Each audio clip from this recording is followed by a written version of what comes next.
Hi, Dad. Your grandchildren have sent me some questions to ask you Okay. about your life.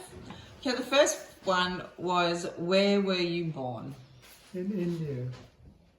More information? Where? What? Chennai, Yeah. which is South India on the west coast. Madras. Near Madras. It is Madras. And where did you go to school? At a place called Cheltenham in west of England. Mm-hmm. From about about 12 or 13 to 15 or 16. 15 I left to work my way out to India. Into India. So when you were born in India, how did you get to school in England? Well, I was sent back to school, at boarding school, and saw my parents every 4 years. And how old were you when you went to boarding school? I was about 5. Wow. And when you were a little boy, what did you dream of being or doing? Did you have a big dream when you were little that you wanted to do? Well, just not sure. I would have liked to have a brother or a sister or something like that. That would have been fun to have somebody to talk to all the time, but there wasn't anybody, so just the schoolmates, so that was fine. Yeah. And do you still know any of your schoolmates? Did you get for later on at school. I didn't go to school with them actually, but they were friends of mine much later on when I was at school. Mm-hmm. Nice. Cool. What were the happiest times of your life? In Denmark, when we went there on holidays, when my mother came back from India once every few years, and yes, and I met up with my cousins, and they were about the same age as me, and I really loved that. That was just the highlight of my life. Nothing else until then was important. So it was the summer house. Is that where you went to the summer houses? Summer house, yes, on the beach. Yes, we've seen videos of that. Yeah. Amazing. Perfect childhood memories. And Hugo would like to know a bit more about the war. What war did you actually fight in? I was in Cyprus, and there was a colony of England, and they wanted the Brits out. And that was really where they were fighting. And there were two lots, the Greeks and the Turks. And they both split up now. The Turks are really nice, the Greeks were not very nice. And we were chasing particularly one fellow called Grievous, who was head of the terrorist movement in Cyprus, up in the mountains. Wow. And the same day you could be swimming in the beach, beautiful beaches in the Mediterranean. You go up the mountains and be skiing in the snow. Wow. Yeah. That's amazing. And how old were you when you went into the army, Marine? I was 17. 17. And how long were you fighting for?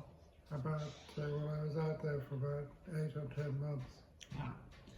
And what was it like being a Marine? It was pretty hard.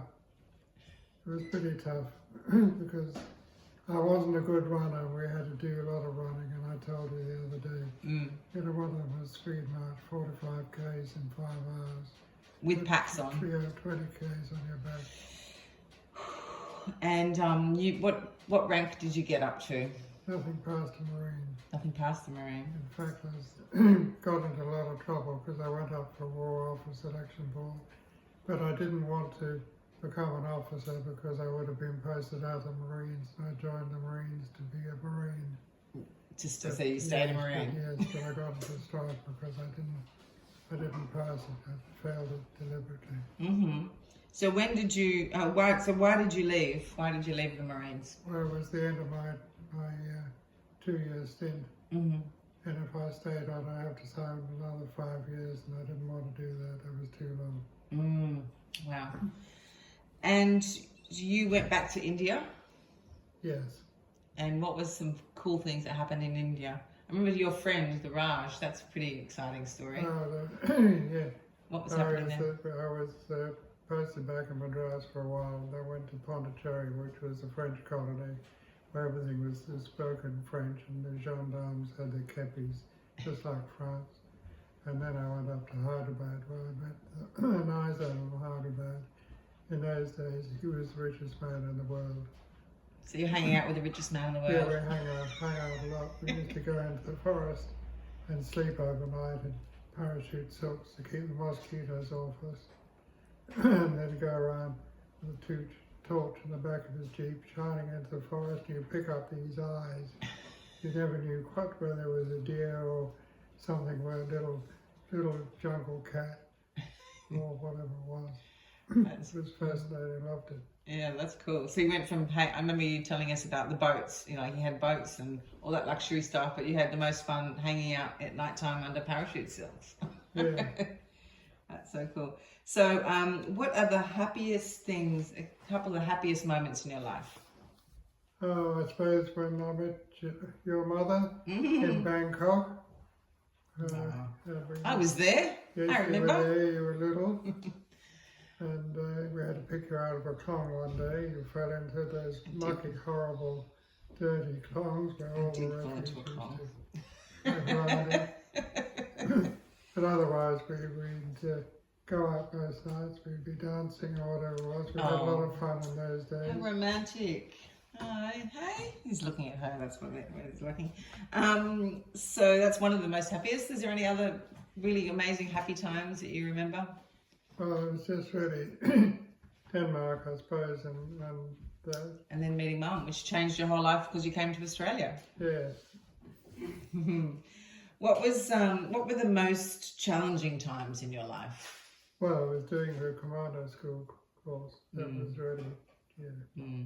And being a child in boarding school, that would be pretty challenging.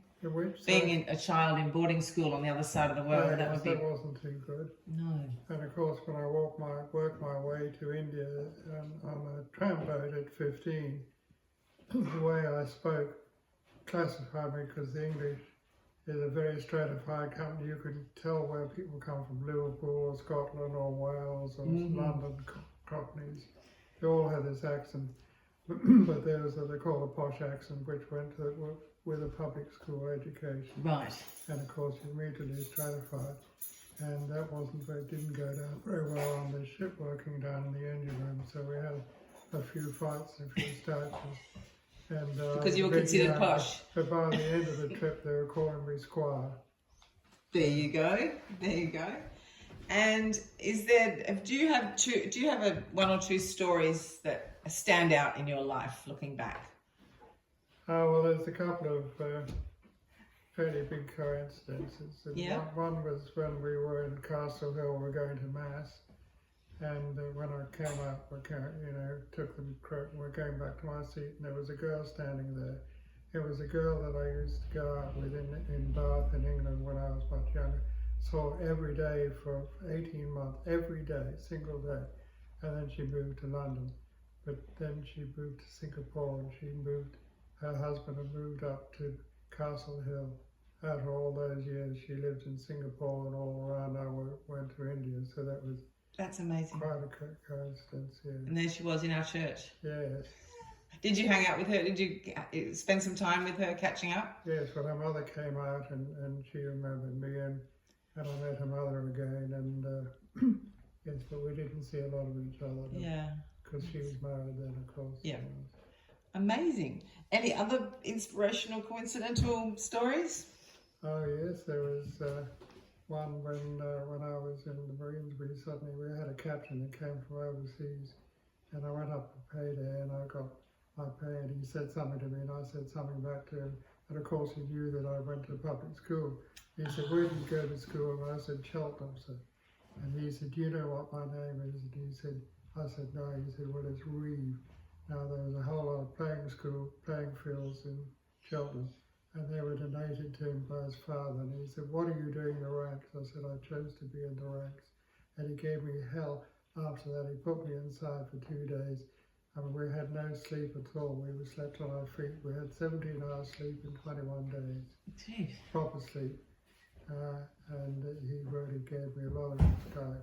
But then he went out and he took some guys out on a patrol and got shot up. But he'd put the other people, nine Marines, in hired cars. Yeah. And of course they couldn't get out, so they were all badly wounded or killed. And he was court-martialed for that. Wow. about 2 or 3 years later, I was in India and the Far East flight came into Madras, and we usually entertained a lot of the officers and people there. My mother had quite a few people, officers, staying with her. And this guy, there was a big ball, and I was told to look after the Admiral's daughter, so I was with her. Yeah. And I went up to the bar to get some drinks, and there's this guy standing there, and I said, "Do you remember me?" He said, "No, where are you from?" I said, "From Cyprus." He said, "I was badly wounded in Cyprus." And he dropped his tray of drinks. Anyway, he was there for about 4 or 5 days, and I could have told everybody that he was court-martialed for cowardice, and he was relegated to ships and marines, never allowed to be in a commando brigade again. And that was just one of those coincidences. And if I'd been out when he was doing things to me, if he got in front of me, I would have shot him out the backside. And it did happen quite a lot with officers that didn't like. I really would have done that, but I had him, and I could have really made his life hell. And you didn't. Didn't say a thing. You're the better man. Yeah. Yeah. That's amazing. I think that's all the questions. Thank you. Thank you. And we love you, Dad. A message from all your family. Oh, well, I love you all. I'm such lucky with my family. They are all such gorgeous, wonderful, wonderful people. Oh, we love you. And we think you're amazing. And we love your stories. There's probably going to be more of these because we want more stories from you too. Bye. All right, bye.